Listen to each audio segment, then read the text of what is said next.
Alhamdulillah Rabbil Alamin wassalatu wassalamu ala asyrafil mursalin habibina wa syafi'ina wa maulana Muhammadin sallallahu alaihi wasallam wa taha amin wa ala alihi wa sahbihi ajma'in. Rabbi shrah li sadri wa yassir li amri wa hlul 'uqdatam min lisani yafqahu qawli. Saddid lisani wa hdi qalbi bihaqqi sayyidina Muhammad sallallahu alaihi wasallam. Masih bab khauf. Kita sebagai muslim mukmin beriman kepada takdir Allah Subhanahu wa taala bahwa kehidupan ini akan berakhir. Sebagaimana kita tidak bisa menolak dihadirkan di dunia ini, maka kita juga tidak bisa menolak bagaimanapun kapanpun Allah ingin mengakhiri hidup kita, selesai sudah. Hanya saja Allah Subhanahu wa taala tidak menjadikan kehidupan ini sia-sia. Setelah kehidupan ini ada seleksi timbangan amal, yaumul hisab di padang mahsyar. Iza waqa'atil waqi'ah laisa liwaqa'atiha kadhibah khafidatun rafi'ah. Setelah hari kiamat terjadi, maka ada orang yang bernasib buruk, khafidah, terpuruk nasibnya.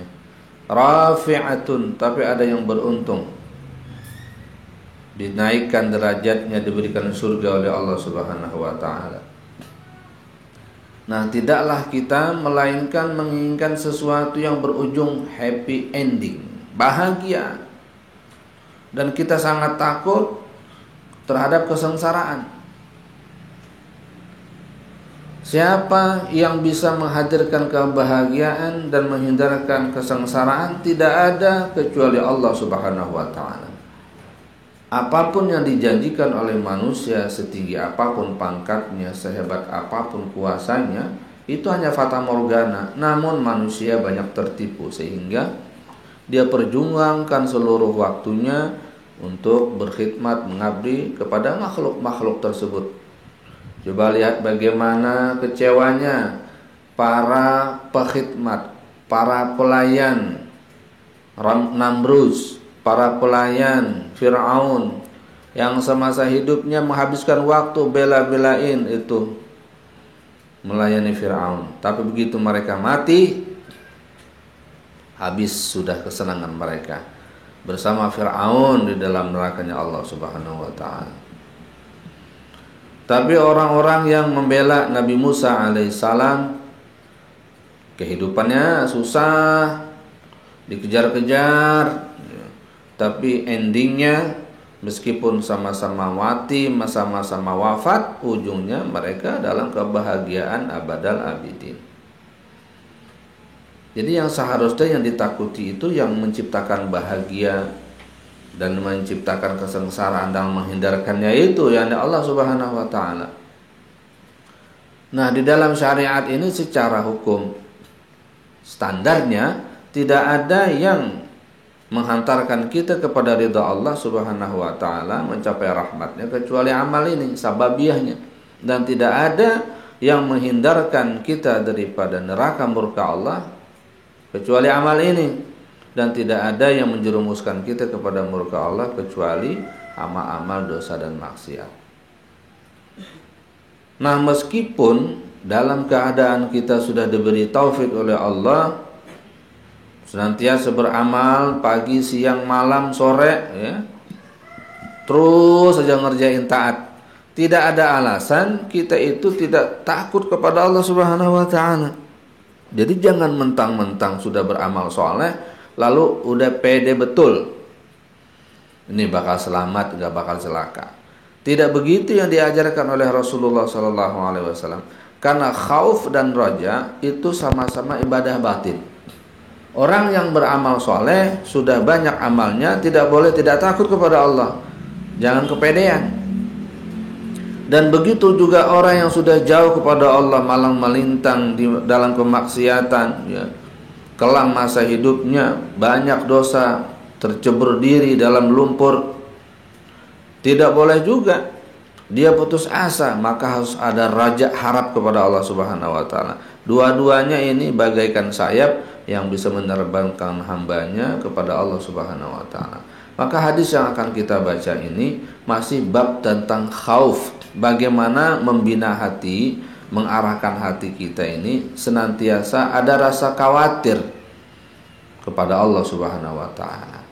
Amal ibadah kita yang kita lakukan tidak menyebabkan kita sombong sehingga songong ya.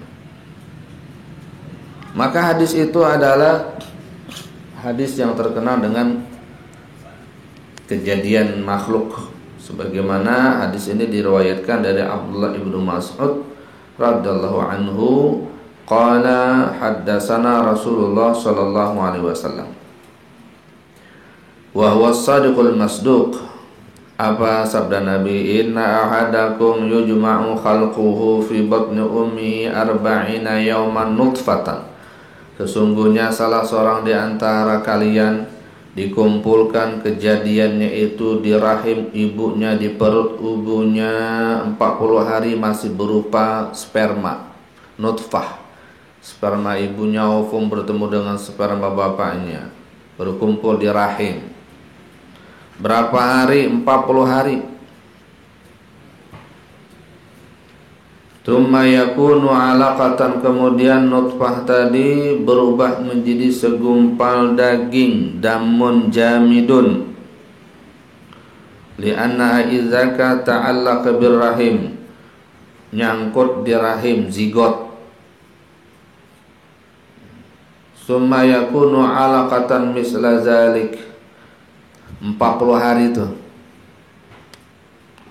ibunya udah mulai mual-mual,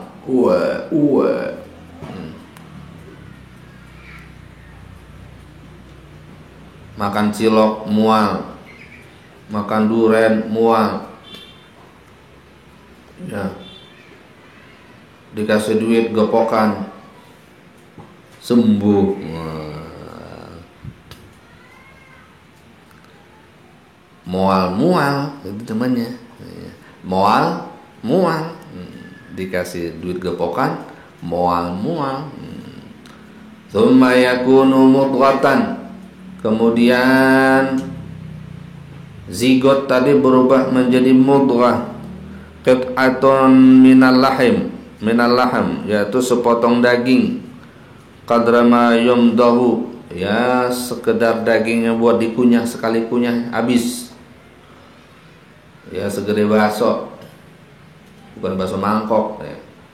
Tsumma yakunu mudghatan misla zalik, kemudian menjadi segumpal daging sekepalan, seujung jari gitu ya, kecil. Sudah berapa itu? Misla zalik 40 hari. Jadi sudah 40 kali 3 berapa? 120 hari. Berapa bulan itu? 4 bulan. Ada sebulannya 30 hari. Nah, pada usia 4 bulan itulah tsumma yursalul malaku, kemudian diutuslah ke rahim itu siapa? Al malaku, malaikat. Al malaku jadi apa? Naibul fa'il. Yursalu fi'il bina majhul. Muta'addi apa lazim? Muta'addi karena syarat daripada buat kalimat jumlah naibul fa'il itu berupa harus dari kalimat yang muta'addi. Maksudnya apa? Yursilullahu al-malaka, Allah utus malaikat ke sana.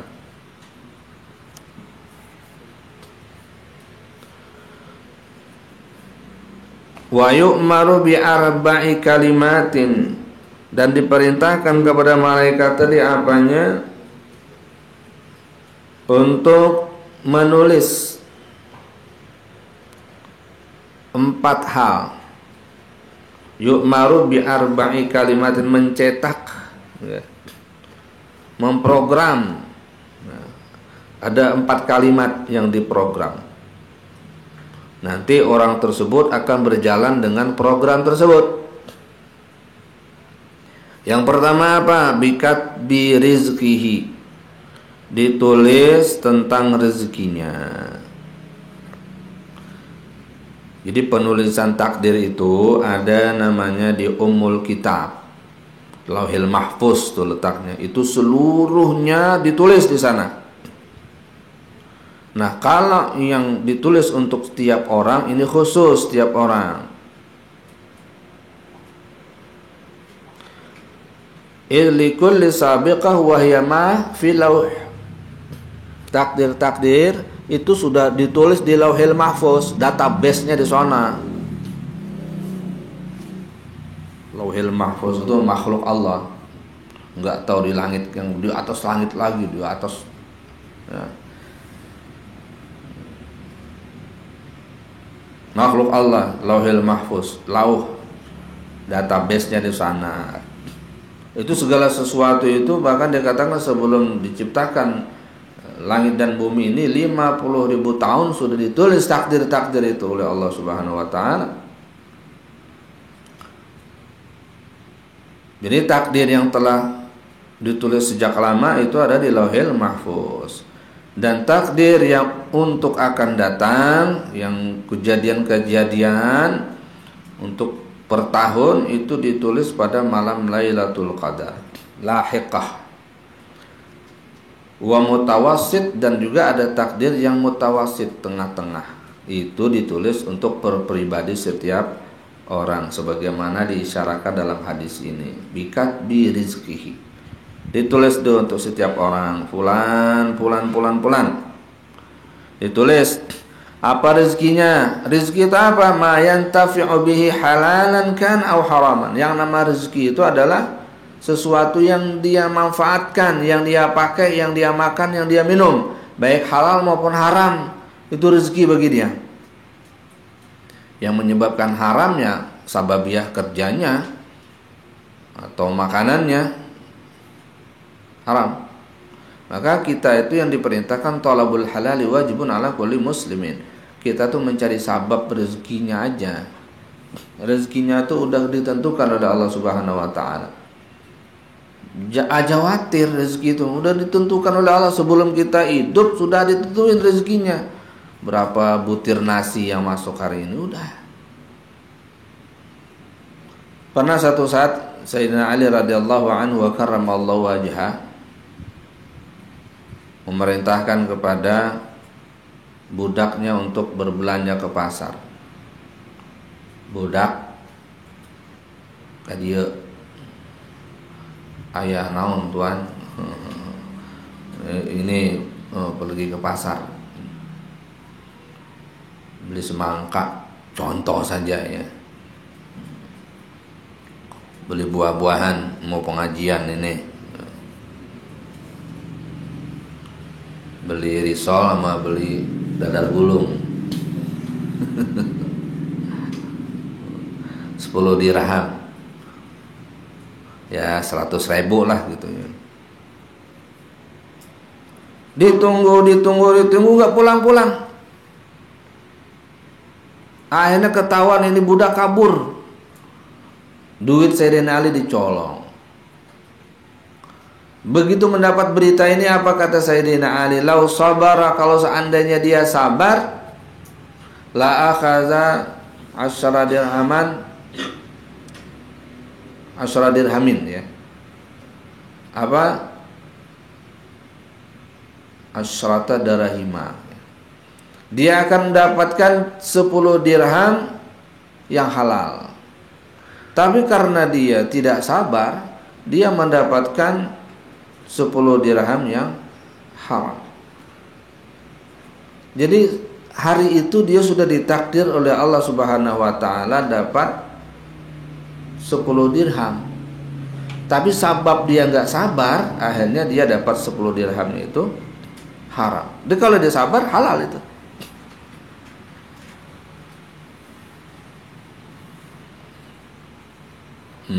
Begitu.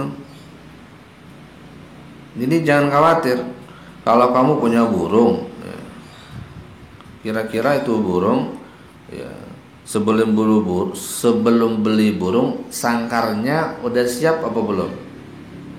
Nah, terus kamu sudah punya wacana belum? Ini nanti akan saya berikan purnya. Udah disiapin kan ya. Jadi sebelum burungnya datang, sangkarnya sudah ada dan kita udah kepikiran bakal membelikan makanannya. Itu kita manusia yang sangat lemah alam pikirannya dan sangat sedikit kuasa yang Allah berikan kepada kita. Ini Allah Subhanahu wa taala. Jangan dikhawatirkan, kita sudah ditulis rezeki kita tuh. Wa rizqihi ditulis. Wa ajalihi dan ajalnya, ai muddata umrihi. Kapan sampai di batas mana usianya udah ditulis. Emang bukan saatnya dia mati ya. Nasallallahu alaihi wasallam sudah kelindes truk sama bolak-balik masih hidup jalan. Wah, sakti. Padahal belum saatnya mati. Wa amalihi dan juga ditulis apa pekerjaannya, min solahin wa diddihi, dia orang soleh atau tidak, baik atau tidak. Ya Allah, dia sudah diprogram ya. Wa syaqiyun aw sa'idun, kemudian ditulis juga huwa syaqiyun aw sa'idun. Itu syaqiyun aw sa'idun khabar daripada mubtada yang disembunyikan. Ini orang tulisannya ditulis malaikat celaka ataupun bahagia. Berarti sudah nggak bisa berbuat apa-apa nih ya. Kita nggak bisa menolak takdir. Cuman takdir itu nggak kelihatan, nggak ketahuan. Apa makna as-sa'adah? Ay mu'awanatul umur ilahiyya lil insan ala nailil khairat wa tuqabiluha asy-syaqawa. Yang namanya sa'adah, kebahagiaan adalah senantiasa dia dapat pertolongan oleh Allah Subhanahu wa taala untuk mendapatkan kebaikan. Sedangkan asyaqi, dia senantiasa juga dapat pertolongan untuk mencapai keburukan yang dia inginkan. Karena segala sesuatunya sudah ditulis sedemikian rupa, fawallazi la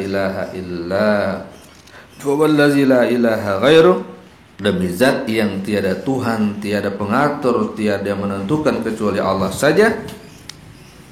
Nabi bersumpah, inna ahadakum, sesungguhnya ada salah seorang di antara kalian, ya Allah, la ya'malu bi'amali ahlil jannah, sungguh udah banyak ya dia melakukan pekerjaan amal-amal ahli surga, sholat, sedekah, berbuat sama orang, ngajar ya.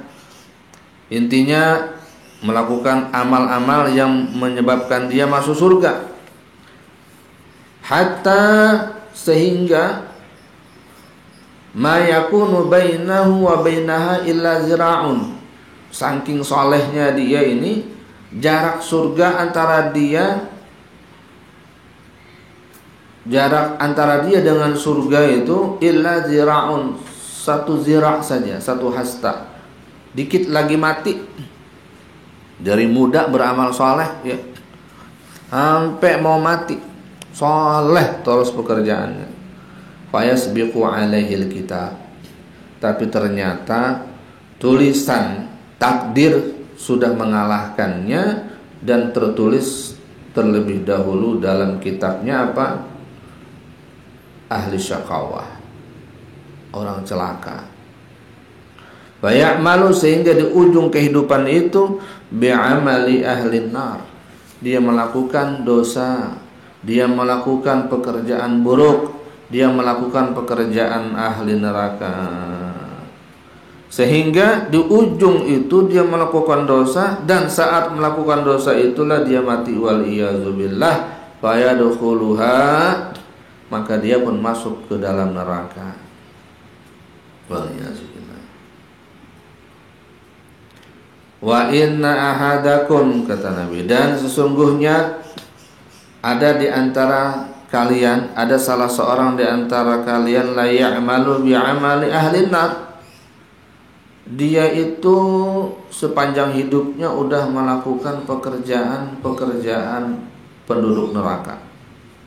segala maksiat dia lakukan.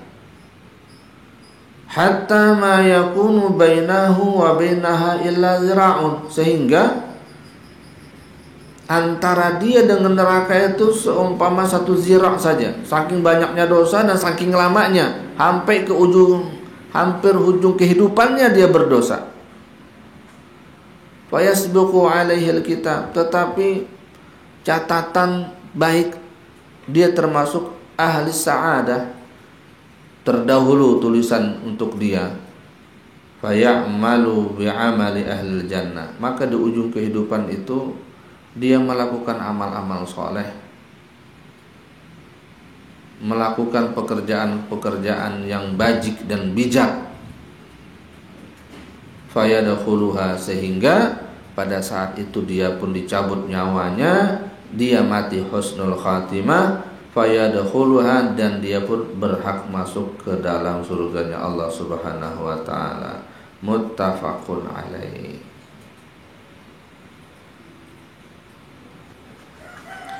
Lalu maksud hadis ini apa? Fafil hadis, hadis ini membicarakan imaun ila adamil ightirar, isyarat agar kita jangan tertipu dengan gambaran-gambaran amal kebajikan yang sudah kita lakukan. Jangan tertipu. Warrukuni ilaiha, dan jangan sampai merasa aman, tentram. Saya bakal selamat. Itu menimbulkan sombong. Tetapi amal perbuatan kita itu bergantung akhirnya. Jadi kita sepanjang hidup gak bisa merasa sombong, karena amal itu bergantung akhirnya. Kalau ujungnya selamat, bagus, baru saya bisa dikatakan ahli kebaikan, ahli surga. Tapi kalau sebelum ada vonis, jangan merasa lebih baik dari orang dulu, sehingga dengan itu kita bisa bergaul dengan baik sama orang, ya. Nggak sembarangan vonis. Lagian juga keuntungannya apa sih menilai orang buruk? Apakah orang itu kita inginkan masuk neraka? Kita kata-katain, kita maki-makiin. Lalu tujuan kita maki-maki, nyalain dia, maksudnya apa? Doain dia masuk neraka? Belum tentu. Kalau belum tentu dia menjadi penduduk neraka, kenapa kita maki-maki? Kalau dia ternyata ahli surga, apakah kita pantas memaki-maki orang penduduk surga? Nggak pantas. Ya udah, kalau gitu jangan maki-maki, jangan nyela-nyela orang. Kalau mau nasehatin, dan nasehatin itu pun dengan kalam yang baik.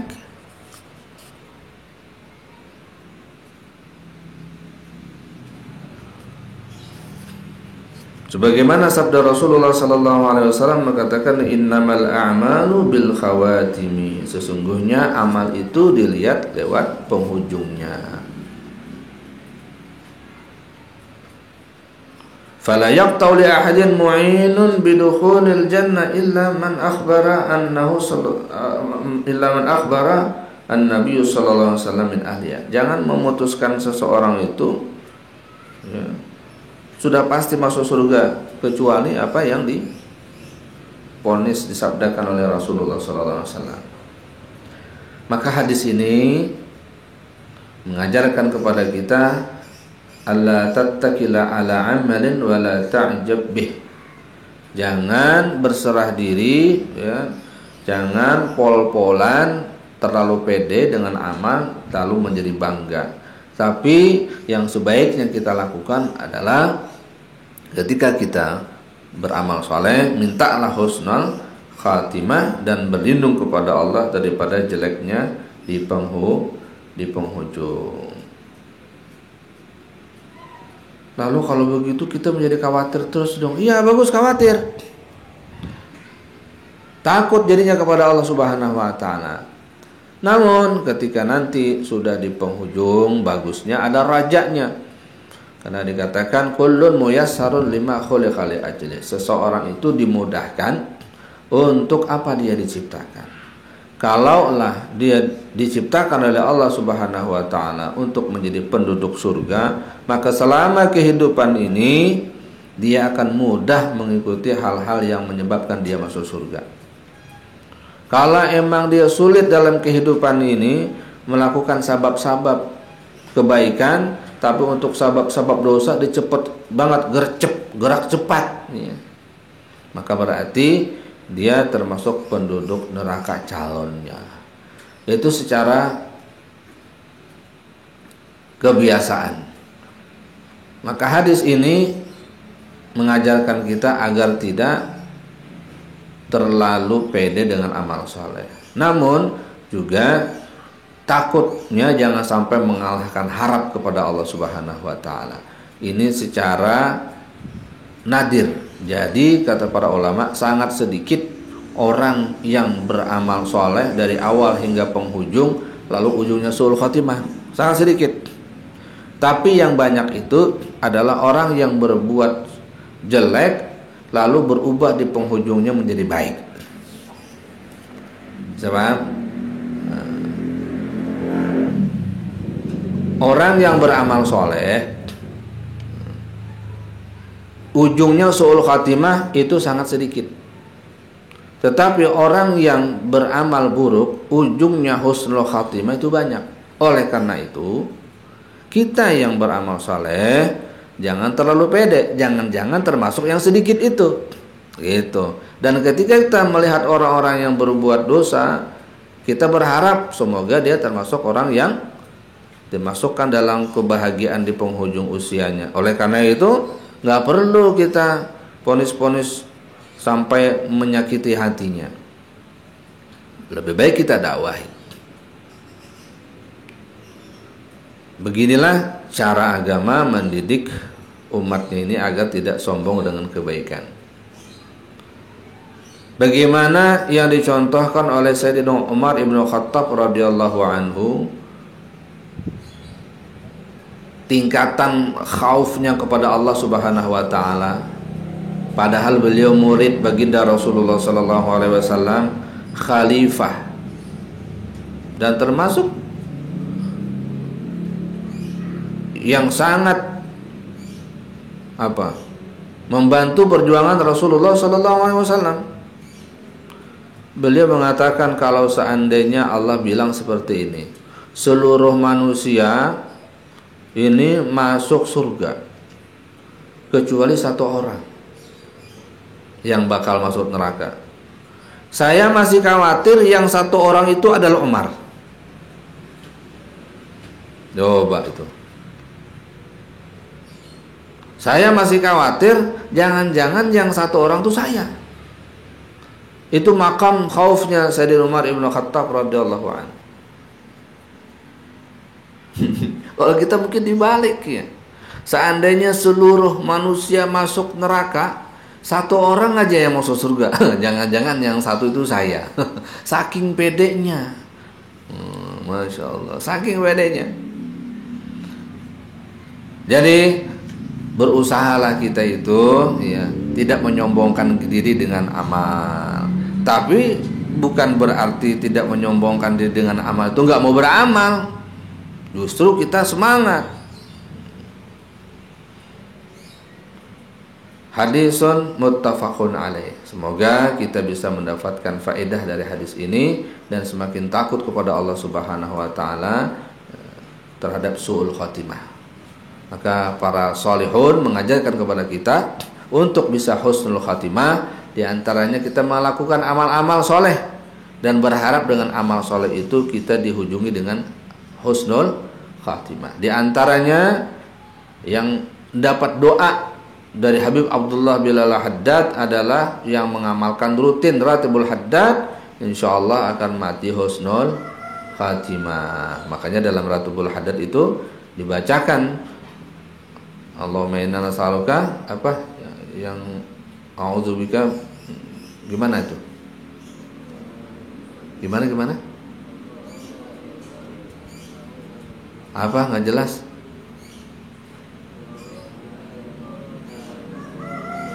Bukan. Yang minta husnul khatimah 7 kali apa? Dan Ratibul Haddad. Gimana? Nah itu dia tuh, ya zal jalali wal ikram amitsla ala dinil Islam. 7 kali dibaca. Maka yang merutinkan Ratibul Haddad dapat doa dari beliau, dan doa awali itu qabul, ya. Kemudian juga dianjurkan kita itu untuk setiap hal-hal yang sifatnya ujung-ujung, lakukan yang kebaikan. Menghujungi hari dengan kebaikan. Nih, ujung hari itu sore, maka lakukan kebaikan di ujung sore. Ujung malam kita apa? Ujung malam mau tidur, maka lakukan ujung malam kita kebaikan. Baca tasbih, baca tahmid, baca zikir, baca bismillah 21 kali, baca ayat kursi, baca al-kafirun, baca kulhu, ya. Baca doa tidur. Waqtim bil khair, sebagaimana dikatakan ketika kita mau tidur, itu malaikat datang membisikkan, falhamaha fujuraha wa taqwaha, ya. Kata malaikat, waqtim bil khair, ujungilah malammu dengan kebaikan, zikirlah, baca zikir, subhanallah. Setan datang pula, waqtim bisyar, tutuplah malammu dengan yang tidak baik, menghayal. Akhirnya malamnya nggak sempat baca doa, ketiduran, subuhnya hilang. Nah, kalau seandainya dia mati pada malam hari itu, nggak ada amal soleh yang dia bawa.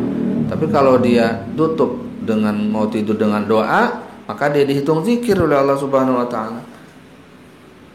Jadi perbaiki setiap ujung, maka itu insya Allah termasuk pancingan kita untuk mendapatkan husnul khatimah. Iqra'u hadzal hadis.